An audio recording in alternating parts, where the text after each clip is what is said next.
Mesdames et messieurs, bonjour.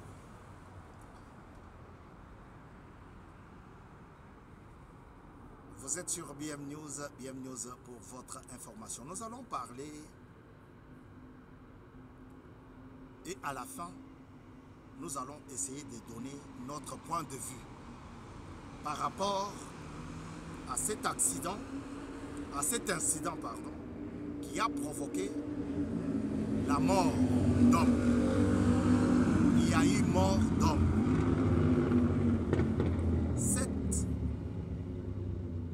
façon d'agir, cette manière de réfléchir nous a quand même marqué. C'est pour cela nous nous sommes dit, parce que nous sommes là pour donner les informations, on ne pouvait pas rester à l'écart de cet incident qui a créé, qui a causé un décès.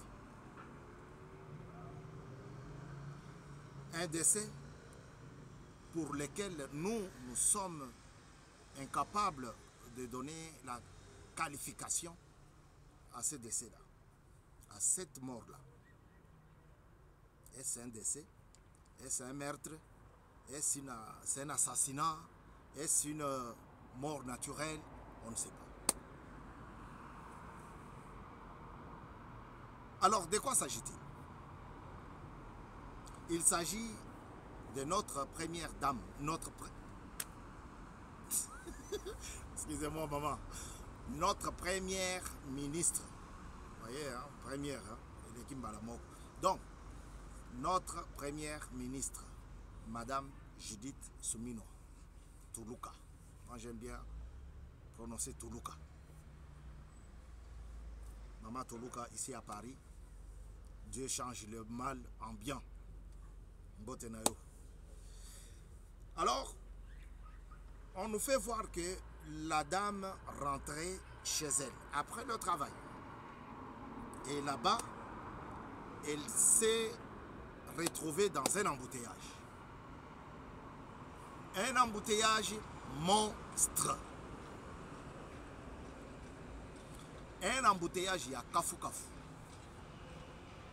C'est ainsi que, à Lobby, ne vous étonnez pas, ils vont passer comme ça chaque 5 minutes. Alors, un embouteillage, il y a Kafu Kafu. C'est pour cela. Cortège, il y a maman première ministre. Et l'ongwe nanzela normal. Ba freyele yenzela mususu. Ndengi kaka to salaka prière tozo bimisa. Esaïe 54. Ne pensez plus aux événements. Parce que Dieu va frayer un nouveau chemin. Donc, Batunaye, cortège naye, major azalaki wana lobite, photo kende boye po totika mama aka même mokonzi ya gouvernement. Na kokendaka wana bake kutana na policier. Policier komone nani Kabeya Fiston.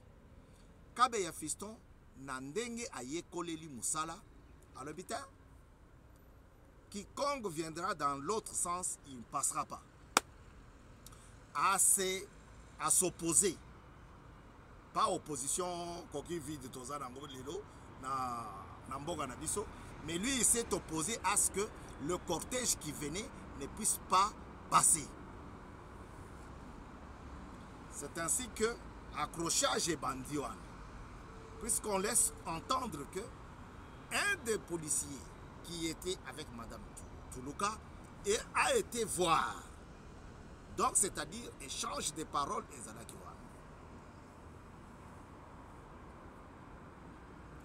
Yazo lingate, bao balingiba baleka parce que ezalaki cortège ya mokonzi ya gouvernement. Lebitenga nazo sala musala nanga. Na musala nanga balobi na sens unique, sens contraire et ya kolekate.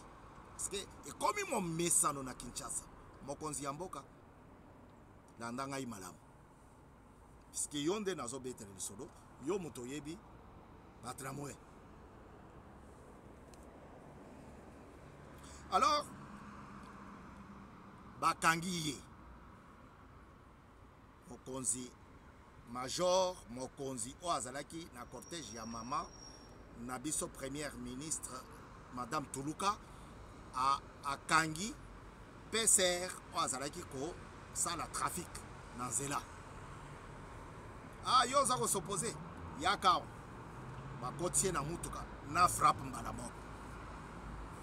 Vous voyez nos policiers bazui formation civique.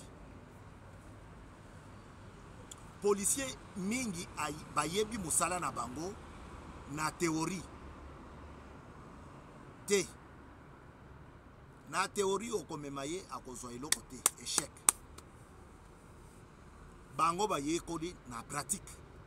Telema wala kisa mutu kozo kende na nord, zo kende na sud. Allez, telema wana. Atelemi na ye azosala. Mais en ce qui concerne Tala Major Mobimba, il y a la police akangi mutu lobi batia ye na mutuka babandi obeta ye na kobeta ye wana alati tenue militaire, tenue policière. Donc ça sous-entend qu'il travaillait, il était à son poste de travail. Babando frappé ye bake bimanaye na auditorat militaire babetiye ti batranché likambo. Donc policier pas na biso ana temps ya kotika likambo na maboko ya zuji te, ana temps ya kotika makambo na maboko ya la police justice te, ana temps wana te ye moko akangi yo abandi obeta yo. Ozo mona policier azo finga moto akangi mutu yo nyama na yo moni muyibi na yo tika mkonini.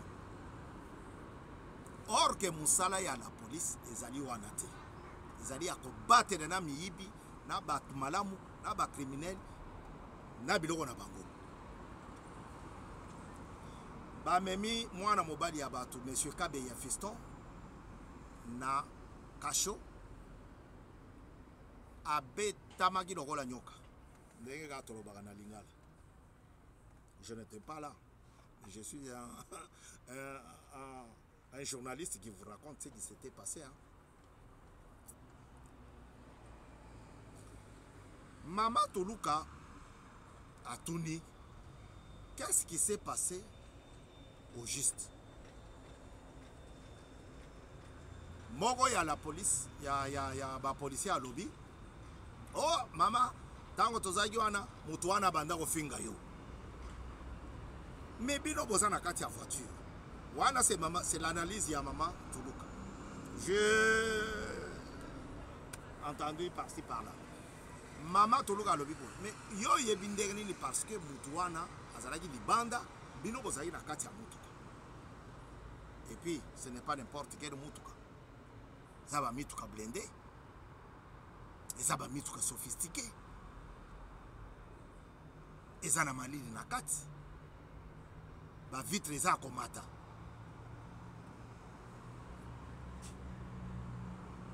Yango tokangi ye ba pese na discipline. Abosani ke musala na ye ezali ya kobatela moto na biloko na ye. To on a besoin ya ba kaïd na est. To on a besoin na bango na cité te. Na mboka na biso okokuta même mwana ya ministre, mwana ya PDG azana policier azo batela ye, mwana ya célèbre pasteur azana policier azako batela ye.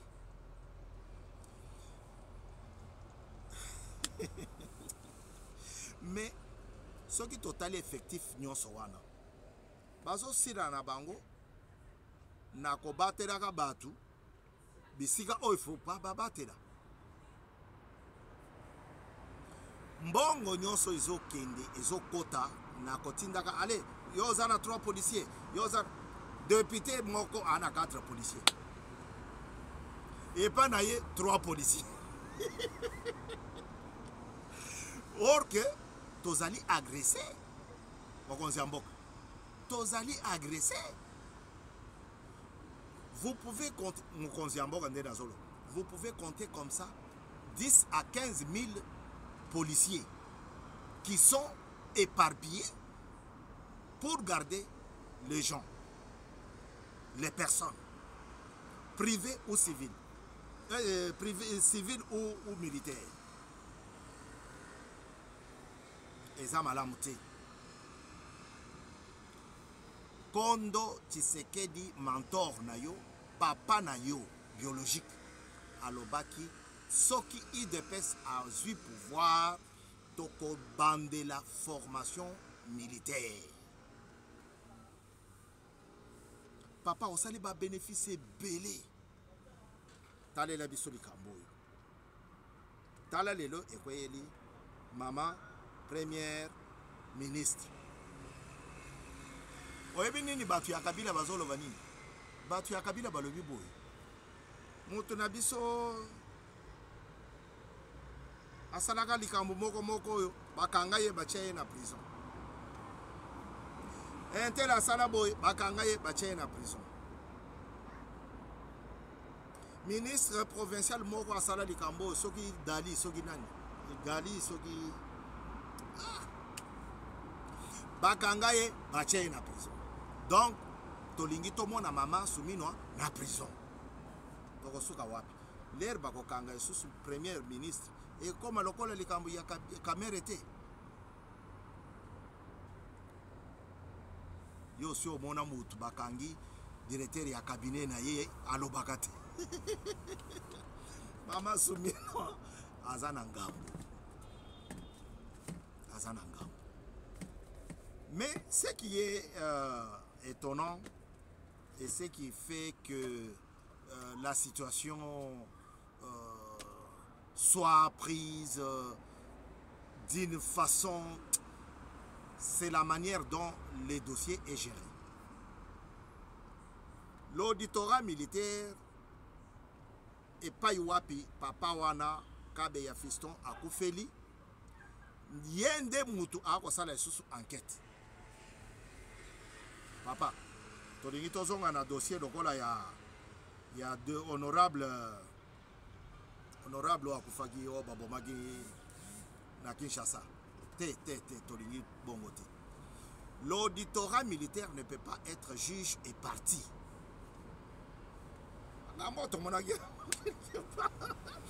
L'auditorat militaire ne peut pas faire les enquêtes sur la mort de ces messieurs de la police routière. Non. Surtout que Akufelinde na maboko na bango. Auditorat militaire a oya kosa biso.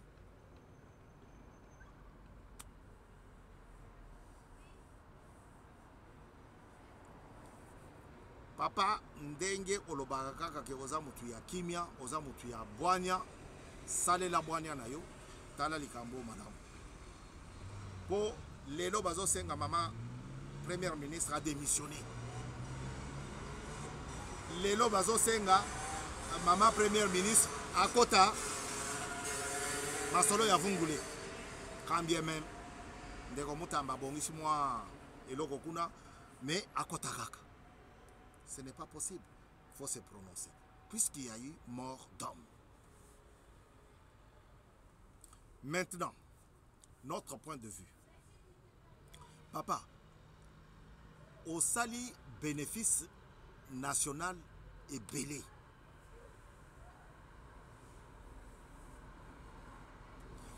Na bénéfice national au sali, nous, BM News, tolingi topé sa yo conseil. Ba tramway ezo lekawa oye biango très bien. Transport ezo lekawa. Nase awa.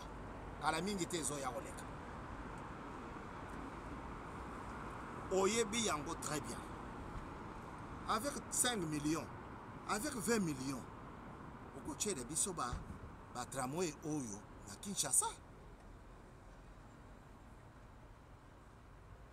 Éco-facilité transport public.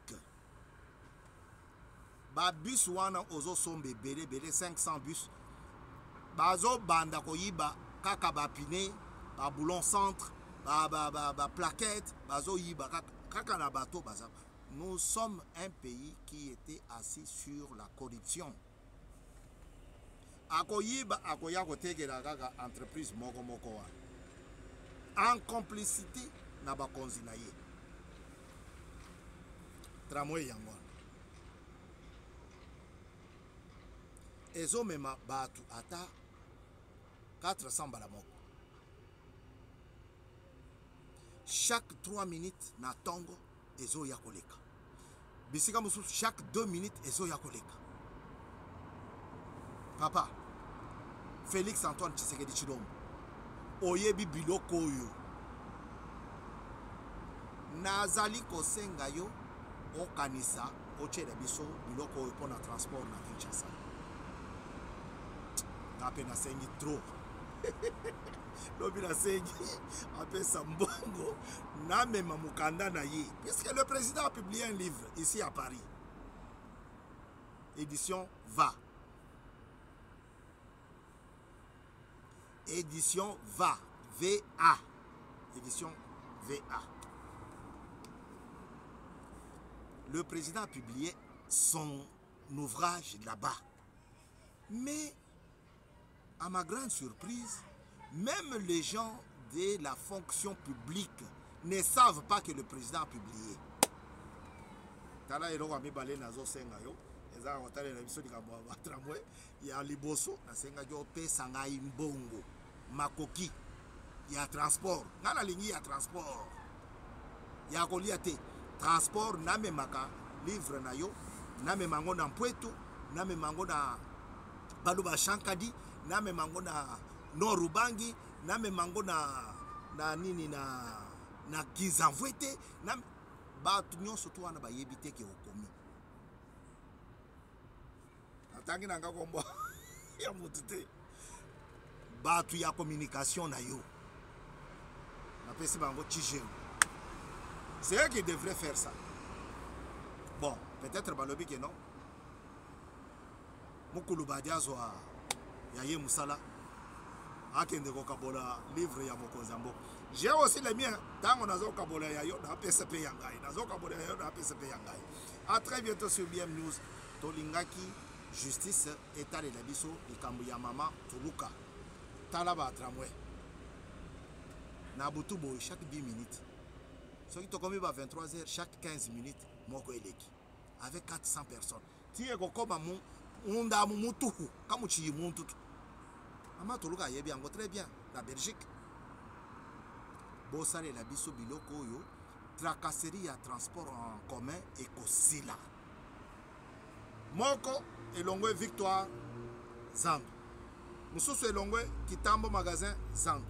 Mususu elongwe quartier 1 Zandu. Sous ce long nini Lemba Salongo Victoire comme ça et qu'on relie quand même bateau et ça là kaka 3 ans so iba bandibo 3 lignes et coquille tous allana na 3 lignes Paris abandaki yango na ligne moko lelo akoma na 14 lignes. On ne va pas se comparer à Paris. A très bientôt sur BM News. Tokozonge la kabino totika likambo ya mama Toluka na policier o abomisi policier mususu na frappe na maboko ya ba zuzi ba juge ba fan de la dossier wana parce que bango nde bakoye bakosalela biso to abata jurisprudence parce que bakangaki kingandi lokola bakangaki o pe ayabo non tozela justice et fongola dossier.